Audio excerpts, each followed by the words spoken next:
Hello guys, welcome back to the channel. मैं त्रिदीप्त घोष आप सभी का स्वागत करता हूं ट्रिपोहॉलिक में। दोस्तों, लोग मुझे अक्सर पूछते रहते हैं कि मैं इतना जो ट्रैवल करता हूं वो कैसे कर पाता हूं, क्या करता हूं मैं फॉर माई लाइवलीहुड्स। तो मैंने सोचा कि एक वीडियो ही बना लेते हैं उन लोगों के लिए जिनके पास इतना सारा सवाल है कि कैसे मैं ये सब कर लेता हूँ। ये सब मैं नहीं, आप भी कर सकते हो, कोई भी कर सकता है इस दुनिया में। तो इसके लिए आपको क्या करना पड़ेगा, थोड़ा सा बुद्धि का इस्तेमाल करना पड़ेगा, प्रॉपर इन्वेस्टमेंट करना पड़ेगा और उसके ज़रिए आप घूम सकते हो ऐसे ही मेरे तरह। तो देखते रहिए इस वीडियो को आखिर तक, क्योंकि वीडियो बहुत ही इंटरेस्टिंग होने वाला है।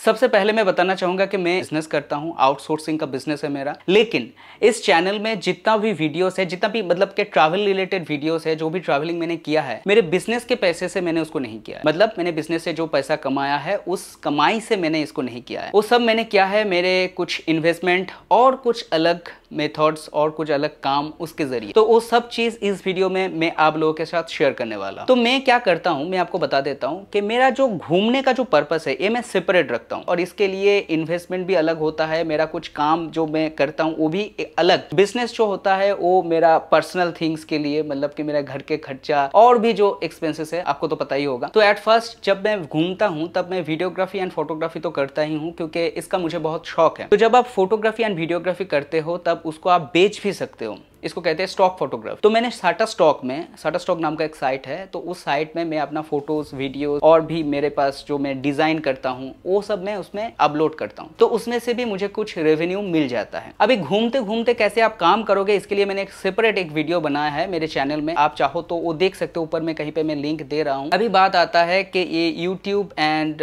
जो सोशल मीडिया जो प्लेटफॉर्म है उसके बारे में सच बताऊं तो अभी तक यूट्यूब या फिर फेसबुक में मुझे इतना रेवेन्यू जनरेट नहीं हुआ कि मेरा एक सिंगल ट्रिप भी वो स्पॉन्सर कर सकता है। तो ये पैसा आता कहां से? मैं बहुत पहले से, मतलब कि जब मैं कॉलेज में था तब से ही काम करना स्टार्ट कर दिया। तब मैं क्या करता था, फ्रीलांसिंग करता था, बहुत सारे क्लाइंट्स के लिए काम करता था, वेब डेवलपमेंट सर्विसेज ऐसे में प्रोवाइड करता था। तो तब से ही मैंने अर्निंग करना स्टार्ट कर दिया। फिर कॉलेज छूटा, मैंने जॉब छोड़ा एंड मैंने अपना बिजनेस स्टार्ट। घूमने का शौक मेरा तब से था, तब से ही मैंने छोटा छोटा करके इन्वेस्टमेंट स्टार्ट कर दिया। और इन्वेस्टमेंट इतना पावरफुल होता है, जब आप हर महीने कुछ छोटा छोटा अमाउंट आप उसमें डालते हो इन्वेस्टमेंट में, तब आपको लगता नहीं है कि ये कभी इतना बड़ा अमाउंट बन सकता, but it become a huge amount after few year. तो मेरे लास्ट जितना भी ट्रैवल्स मैंने किया है सभी इसी इन्वेस्टमेंट के बदौलत ही पॉसिबल हो पाया है। और इसमें से सबसे पहले जिस इन्वेस्टमेंट के बारे में मैं आपको बताना चाहूंगा वो है share market investment and mutual fund investment. मुझे अभी भी याद है, मैंने केरला ट्रिप किया था आई थिंक 2018 में। तो वो केरला ट्रिप में मेरा खर्चा आया था लगभग 55,000 रुपीज। तो मैंने वो ट्रिप कंप्लीट किया था मेरा SBI का, स्टेट बैंक ऑफ इंडिया का शेयर बेच, मतलब कि वो शेयर बेचने के बाद मुझे 55,000 का प्रॉफिट हुआ था and with those money I have completed that Kerala trip. फिर उसके बाद शेयर मार्केट में इन्वेस्टमेंट करना मैंने छोड़ दिया और मैंने स्टार्ट किया म्यूचुअल फंड में इन्वेस्टमेंट करना। अभी कोई भी इन्वेस्टमेंट रिस्की होता है, चाहे वो शेयर मार्केट इन्वेस्टमेंट हो, म्यूचुअल फंड हो, या फिर आपका सबसे सेफ दिखने वाला सेविंग्स बैंक अकाउंट या फिर फिक्स डिपॉजिट। इसके बारे में मैंने एक वीडियो बनाया है, बिटकॉइन का वीडियो, वो आप ऊपर में कहीं पे मैं लिंक दे रहा हूँ, आप चेक कर सकते हो। एक कहा जाता है कि आप जितना भी इनकम करते हो उसका 10% हमेशा आपको सेव करना चाहिए। मतलब अगर आप 100 रुपए कमाते हो तो उनमें से 10 रुपए आपको सेविंग करना ही चाहिए। और इन्वेस्टमेंट के ऊपर ये जो किताब है ये बहुत ही बढ़िया एक किताब है, आप चाहे तो इसको पढ़ सकते हो अगर और भी इन्वेस्टमेंट के बारे में जानना है तो। और अभी मैं इससे बोलूंगा नहीं, आपको कुछ मेरे प्रैक्टिकल डेटा भी दिखाऊंगा।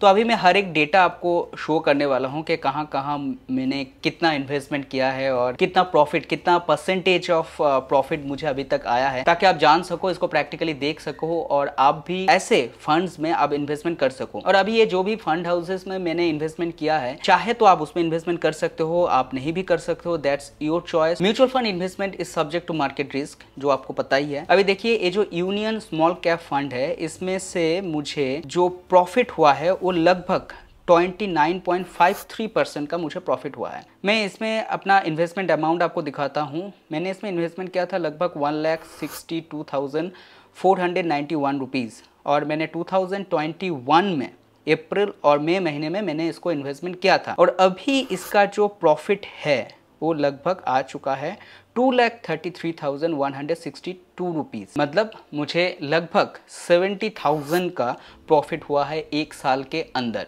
तो अगर मैंने इसको और भी 4-5 साल पहले किया होता तो आज ये जो अमाउंट होता वो उसमें से मुझे लगभग और भी मैं 5-6 तो ट्रिप इजीली कर सकता था। और अभी ये जो अमाउंट है, this amount is enough for my next Sikkim trip. आप समझ गए कहाँ से आता है पैसा। और इसके बारे में मैं थोड़ा विस्तार में आपको बता दूं, स्मॉल कैप फंड जो होता है वो थोड़ा रिस्की होता है बट प्रॉफिटेबल भी होता है। अगर आप लॉन्ग टर्म में इसको रखते हो तो it's profitable. Small cap fund में क्या होता है, स्मॉल कंपनीज के शेयर्स में इन्वेस्टमेंट किया जाता है। तो स्मॉल कंपनीज के शेयर्स क्या होता है कि अभी तो कम है लेकिन वो आहिस्ता आहिस्ता करके ग्रो करता है, तो इसमें प्रॉफिट मुझे तो बहुत ज्यादा देखने को मिला है। सिर्फ यूनियन स्मॉल कैप फंड ही नहीं, मुझे निपन मतलब रिलायंस का जो स्मॉल कैप म्यूचुअल फंड है उसमें से भी मुझे बहुत प्रॉफिट मिला है अभी तक। अगर आपका जो एज है वो कम है तो आप स्मॉल कैप फंड में इन्वेस्टमेंट कर सकते हो, क्योंकि ये रिस्क है इसमें, बट अगर आपका उम्र कम है, रिस्पॉन्सिबिलिटीज कम है तो इसमें इन्वेस्टमेंट करने से फायदा भी ज़्यादा है। अभी इसके बाद जो मुझे प्रॉफिटेबल फंड लगा वो है मिड कैप फंड।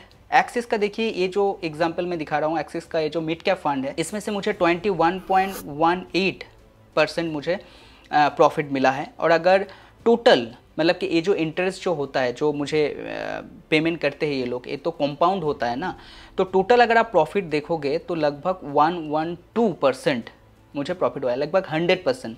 मतलब कि मैंने जितना इन्वेस्टमेंट किया था 2018 में, मैंने पहली बार इसमें इन्वेस्टमेंट किया था और अभी 2022 में उससे दुगना हो गया है, दुगने से भी ज़्यादा। तो मिड कैप फंड में क्या होता है, रिस्क थोड़ा कम होता है क्योंकि इसमें स्मॉल कैप में स्मॉल इंडस्ट्रीज में इन्वेस्टमेंट किया जाता है, स्मॉल कंपनीज में। मिड कैप में क्या होता है, सेम थिंग, मिडिल इंडस्ट्रीज, जो हाई और स्मॉल के जो मिडिल में जो रहते हैं ऐसे टाइप के कंपनीज में इन्वेस्टमेंट किया जाता है। तो इसमें risk obviously small cap fund से कम होता है। अभी और एक एग्जाम्पल मैं आपको स्मॉल कैप फंड में दिखाता हूँ। एक्सिस स्मॉल कैप फंड का यहाँ पे आप देख सकते हो, मुझे जो टोटल जो कंपाउंड इंटरेस्ट मिला के मुझे जो प्रॉफिट हुआ है वो है लगभग 46%। इसमें मैंने इन्वेस्टमेंट स्टार्ट किया था 2021 से। तो आप सोच ही पाओगे मतलब कि कोई भी ऐसा जगह नहीं है जहाँ पे म्यूचुअल फंड छोड़ के, जहाँ पे रिस्क जो है वो मॉडरेट होता है। मतलब कि बहुत सारे फंड हाउसेस जो आपका फंड मैनेजर्स है वो बहुत ही दिमाग वाले लोग होते हैं, ऐसे कोई तुक्का नहीं है ये म्यूचुअल फंड। तो यहाँ पे बहुत वो लोग रिसर्च करके फिर उसके बाद एक फंड बनाते हैं, जैसे ऐसे जो एक्सिस स्मॉल कैप फंड या फिर मिडिल कैप फंड, जो भी फंड ये लोग बनाते हैं,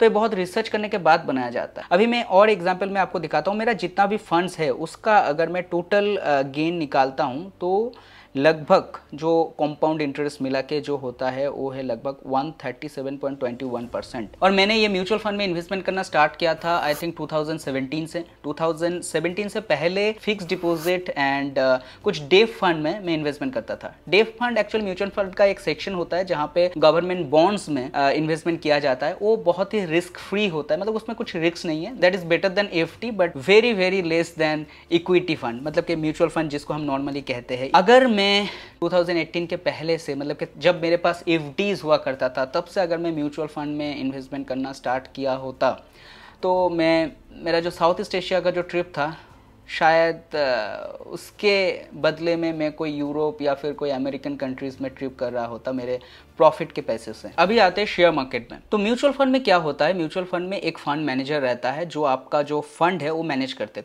कौन सा शेयर्स में पैसा लगाना होगा, कितना अमाउंट, कितना परसेंटेज लगाना पड़ेगा, वो सब वही लोग मैनेज करते हैं। लेकिन शेयर मार्केट में क्या होता है, आपको वो मैनेज करना पड़ेगा।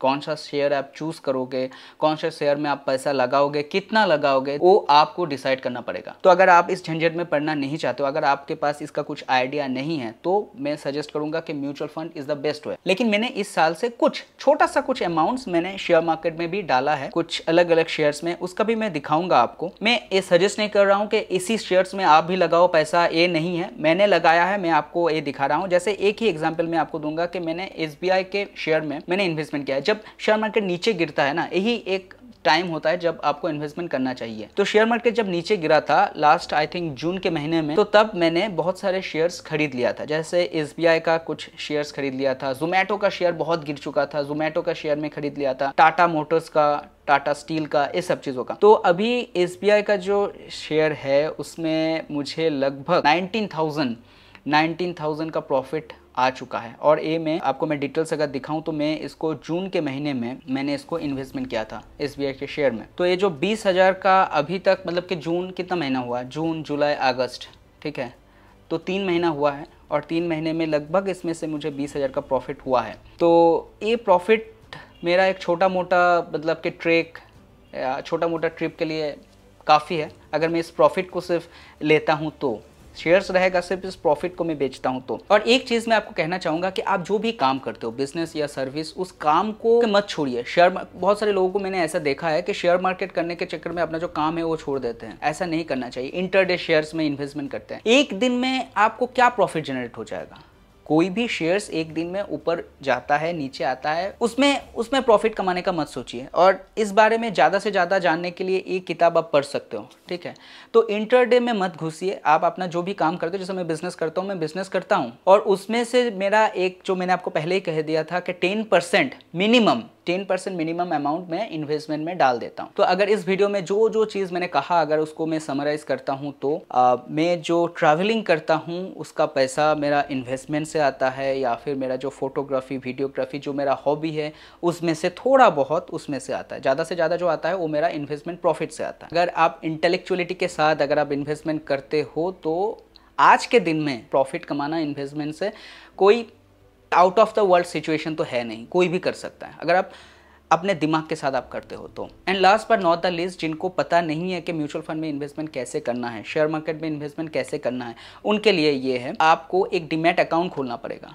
कैसे खोलोगे? आज के दिन में बहुत ही आसान है। आप जीरोधा या फिर ग्रो जो ऐप है उसमें से आप अकाउंट खोल सकते हो। दोनों ही प्लेटफॉर्म्स में मेरा अकाउंट है और दोनों ही बहुत ही बढ़िया ऐप्स हैं। जीरोधा जैसे जीरो ब्रोकरेज ऐप है, उसने तो मार्केट ही चेंज कर दिया, शेयर मार्केट, म्यूचुअल फंड्स का। तो आप ये सब डीमैट अकाउंट के थ्रू से आप शेयर या फिर म्यूचुअल फंड आप खरीद सकते हो। और हर महीना मैं सजेस्ट करूंगा आपको SIP करो, मतलब सिस्टमेटिक जो इन्वेस्टमेंट होता है उसको करो। एक ही बार में 1 लाख रुपए इन्वेस्टमेंट करना हर किसी के लिए पॉसिबल नहीं होता है। तो आप एक काम कर सकते हो, छोटा छोटा अमाउंट करके आप इन्वेस्टमेंट करो, जैसे मैं भी करता हूँ। हर महीने कुछ छोटा छोटा अमाउंट, जैसे मैंने कहा 10% करके, तो वो 10% आप हर महीना SIP के थ्रू से आप इन्वेस्टमेंट कर सकते हो, ग्रो या फिर जीरोधा प्लेटफॉर्म के थ्रू से। बहुत ही आसान प्लेटफॉर्म है और बहुत ही किफायती। तो आशा करता हूँ आपको वीडियो अच्छा लगा है, आपको पता चल गया है कि कैसे मैं घूमता हूँ, कहाँ से आता है मेरा पैसा, कैसे ये पॉसिबल हो पाता है घूमना। और अभी मैं नेक्स्ट ट्रिप जाने वाला हूँ सिक्किम, जो भी मैंने आपको कहा कि मेरा इसी इन्वेस्टमेंट के पैसे से ही आया है। और आशा करता हूँ नियर फ्यूचर में ये मेरा जो सोशल मीडिया का जो प्लेटफॉर्म है, यूट्यूब या फिर फेसबुक, ये भी प्रॉफिटेबल हो जाएगा। एंड ये भी एक मेरे घूमने का जो भी